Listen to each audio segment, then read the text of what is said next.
ಗೆದ್ದ ನಂತರ ನಾವು ಮೈಸೂರು ಕೊಡೋದಕ್ಕೆ ಆದ್ಯತೆ ಮೇಲೆ ಏನ್ ಕೆಲಸಗಳು ಮಾಡಬೇಕಾದ ಪಟ್ಟಿಯನ್ನು ಸಿದ್ಧಾಗಿದೆ. ಮತ್ತೆ ಮಾಜಿ ಸಂಸದರು ಹೇಳಿದ್ರು, ನಾನು ಮಾಡಿದಂತಹ ಕೆಲಸಗಳು ಯೋಜನೆಗಳೇನಿದೆ ಅದನ್ನ ಮುಂದುವರಿಸಿದ್ರೆ ಸಾಕು, ಸಾಕಷ್ಟು ಮೈಸೂರು ಕೊಡಗು ಅಭಿವೃದ್ಧಿ ಆಗುತ್ತೆ ಅನ್ನೋ ಮಾತು. ಅದ್ರ ಬಗ್ಗೆ ಏನಾದ್ರು ಮಾಹಿತಿಗಳನ್ನ ಕಲೆ ಹಾಕುವಂತ ಕೆಲಸ ಮಾಡಿದೀನಿ. ಆಗ್ಲೇ ಹೇಳಿದ್ದೀನಿ, ಮಿಕ್ಕಿರೋ ಕೆಲಸದ ಪ್ರಗತಿ ಪರಿಶೀಲನೆ ಮಾಡಬೇಕಾಗಿದೆ. ಹಿಂದೆ ಸಂಸದರು ಮಾಡಿರುವಂಥದ್ದು ಕೆಲಸದ ಎಲ್ಲ ಪ್ರಗತಿ ಪರಿಶೀಲನೆ ಮಾಡಬೇಕಾಗಿರುತ್ತೆ. ಇಂದಿನ ನಮ್ಮ ಸ್ಥಳೀಯ ಆಡಳಿತದೊಂದಿಗೆ ಸಭೆಯನ್ನು ನಡೆಸಬೇಕಾಗಿದೆ.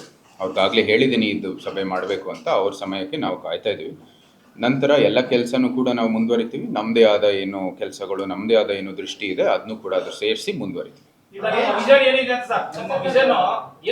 ವಿಷನ್ ಭಾಳ ಸ್ಪಷ್ಟವಾಗಿ ಚುನಾವಣೆ ಸಮಯದಲ್ಲೇ ಹೇಳಿದ್ದೀನಿ. ನಮ್ಮ ಇಲ್ಲಿ ಮೈಸೂರು ಹಾಗೂ ಕೊಡಗು ಕ್ಷೇತ್ರದಲ್ಲಿ ಪ್ರವಾಸೋದ್ಯಮಕ್ಕೆ ಒಂದು ದೊಡ್ಡ ಒತ್ತನ್ನು ಕೊಡಬೇಕಾಗಿದೆ.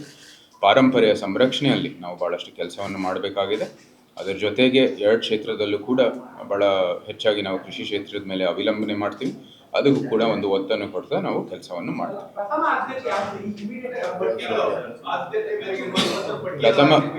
ಪ್ರಥಮ ಆದ್ಯತೆಗಳು ಅದು ಪ್ರಗತಿ ಪರಿಶೀಲನೆ ಆಗಿದ ನಂತರ ನಾವು ಅದು ಹೇಳ್ಬೋದು. ಕಾರಣ ಅಂದರೆ ಮಿಕ್ಕಿರೋ ಕೆಲಸದಲ್ಲೂ ಕೂಡ ನಾವು ಅದಕ್ಕೂ ಕೂಡ ಒಂದು ಸ್ವಲ್ಪ ಗಮನ ಹರಿಸಬೇಕಾಗಿರುವಂಥದ್ದು. ನಂತರ ನಾನು ಹೇಳ್ತೀನಿ.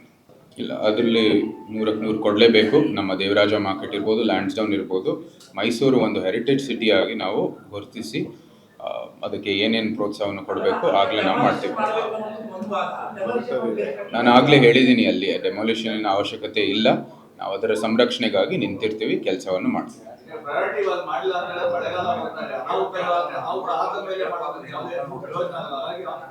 ವೇಗವಾಗಿ ಪರಿಹಾರ ತರುವಂತ ಪ್ರಯತ್ನ ಮಾಡ್ತೀವಿ. ಸರ್, ಪ್ರತಾಪ್ ಸಿಂಹ ವಿರುದ್ಧ ಬಹಳಷ್ಟು ವಿವಾದಗಳು ಮೈಸೂರಿಗೆ ಎದ್ದಿತ್ತು. ಆ ವಿವಾದಗಳಿಗೆ ಸ್ಟಾಪ್ ಮಾಡ್ತೀರಾ ಅಥವಾ ಅದು ಕಂಟಿನ್ಯೂ ಆಗುತ್ತಾ?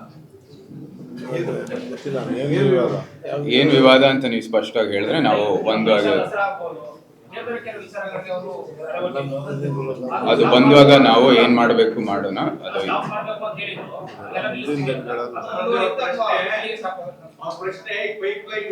ಸಂವಿಧಾನಕ್ಕೆ ತಕ್ಕಂತೆ ನಾವು ಕೆಲಸವನ್ನು ಮಾಡ್ತೀವಿ.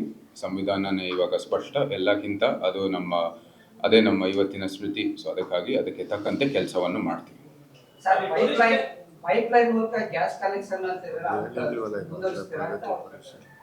ಎಲ್ಲ ಒಂದು ಪರಿಶೀಲನೆ ಮಾಡಿದ ನಂತರ ನಾವೆಲ್ಲ ಕೆಲಸವನ್ನು ಮುಂದುವರಿತೀವಿ. ಸರ್, ಏನೇ ಅಭಿವೃದ್ಧಿ ಕಾರ್ಯನ ಕೈಗೊಂಡ್ರು ಪ್ರತಾಪ್ ಸಿಂಹ ಅವ್ರ ಜೊತೆ ಮುಂದೆ ಏನಾದ್ರು ಸಮಾಲೋಚನೆ ಮಾಡ್ತೀರಾ ಸರ್? ಎಲ್ಲರ ಸಹಕಾರ ಬೇಕಾಗಿದೆ. ಪ್ರತಿಯೊಬ್ಬರ ಪಕ್ಷದ ಮುಖಂಡರು, ಹಿರಿಯ ಮುಖಂಡರು, ಎಲ್ಲರೂ, ಮಾಜಿ ಸಂಸದರ ಅವಶ್ಯಕತೆಯೂ ಇದೆ. ಸಾರ್ವಜನಿಕರ ಜೊತೆಗೆ ನಾವು ಕೆಲಸವನ್ನು ಮಾಡ್ತೀವಿ. ಚಾಮುಂಡಿ ಬೆಟ್ಟ ಇಲ್ಲ, ನಾನು ಆಗಲೇ ಹೇಳಿದ್ದೀನಿ, ಅದರ ಅವಶ್ಯಕತೆ ಇಲ್ಲ. ಚಾಮುಂಡಿ ಬೆಟ್ಟ ಮೊದಲನೇದಾಗಿ ಒಂದು ಧಾರ್ಮಿಕ ಸ್ಥಳ. ಆ ಧಾರ್ಮಿಕ ಸ್ಥಳಕ್ಕೆ ಅದರ ಒಂದು ಕಾಳಜಿ ಇಟ್ಕೊಂಡು, ಎರಡನೇದು ನಮ್ಮ ಪರಿಸರ, ಅಲ್ಲಿ ಅದಕ್ಕೆ ಇನ್ನೊಂದು ಕಾಳಜಿ ಇಟ್ಕೊಂಡು ನಾವು ಕೆಲಸವನ್ನು ಮಾಡ್ತೀವಿ. ಅದರ ಸಂರಕ್ಷಣೆ ಮಾಡ್ತಾ ಅದರ ದೃಷ್ಟಿಯಿಂದ ಕೆಲಸವನ್ನು ಮಾಡ್ತೀವಿ.